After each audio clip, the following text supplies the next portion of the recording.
ভারতের কৃষি বিপ্লবের জনক আমরা প্রত্যেকে জানি ডক্টর এম.এস. স্বামীনাথনকে আমরা বলে থাকি। এই বিখ্যাত ব্যক্তি তামিলনাড়ুর কুম্বাকোন নামক জায়গাতে 1925 সালে 7ই আগস্ট জন্মগ্রহণ করেন।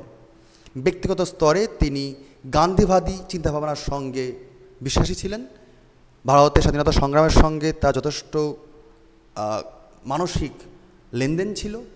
এই ব্যক্তি ভারতবর্ষে যখন তিনি কর্মজীবন শুরু করছেন তখন প্রাথমিকভাবে চিকিৎসা ক্ষেত্রের সঙ্গে তার সংযোগ ছিল, যদিও পরবর্তীকালে 1942-43 সালে যখন বাংলায় চূড়ান্ত দুর্ভিক্ষ আসছে সেই সময় তার চিন্তাভাবনায় আসে যে চাষবাস একটি অতি গুরুত্বপূর্ণ বিষয়, এবং তখন থেকে তিনি পরবর্তীকালে শস্য বীজ বপন পদ্ধতি, ব্রিডিং সিস্টেম, জেনেটিক্স, শঙ্কর চাষ অর্থাৎ কৃষি গবেষণার সঙ্গে সরাসরি যুক্ত হয়ে যান।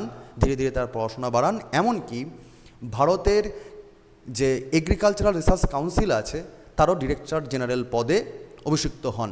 এবং ভারতে যখন তৃতীয় পঞ্চবার্ষিকী পরিকল্পনার সময় প্রয়োজন দেখা যায় যে জনসংখ্যা একদিকে চূড়ান্ত বাড়ছে আর খাবার দাবারের যোগান কমছে, সেই সময় হেভি ইন্ডাস্ট্রির পাশাপাশি যখন ভারত সরকার চেষ্টা করছে পঞ্চবার্ষিকী পরিকল্পনার মধ্যে কৃষিক্ষেত্র কী করে অগ্রগতি করবে, সেই সময় ডক্টর এম.এস. স্বামীনাথনের হাত ধরে ভারতবর্ষ দেখছে সবুজ বিপ্লব বা গ্রিন রেভলিউশন।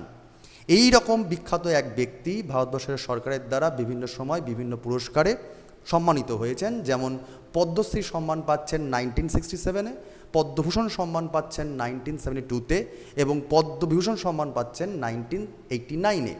এছাড়াও তিনি ভারতের প্রথম ব্যক্তি যিনি ওয়ার্ল্ড ফুড প্রাইজ লরেট পুরস্কারে সম্মানিত হচ্ছেন 1987-এ।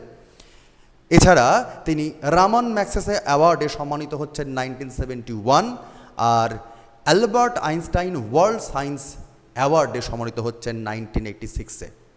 অবশ্যই আমরা এই মহান ব্যক্তির কথা মনে রাখব এবং ভারতবর্ষের যারা কৃষি ভাই বোন রয়েছে, কৃষক ভাই বোন রয়েছে, তাদেরকে স্যালুট জানাবো যে তারা এই রকম গরমের মধ্যেও তারা যদি কাজকর্ম না করতো তাহলে আমরা আপামর ভারতবাসী আমাদের কিন্তু খাবার দাবারের অবস্থা সঙ্গীন হয়ে যেত।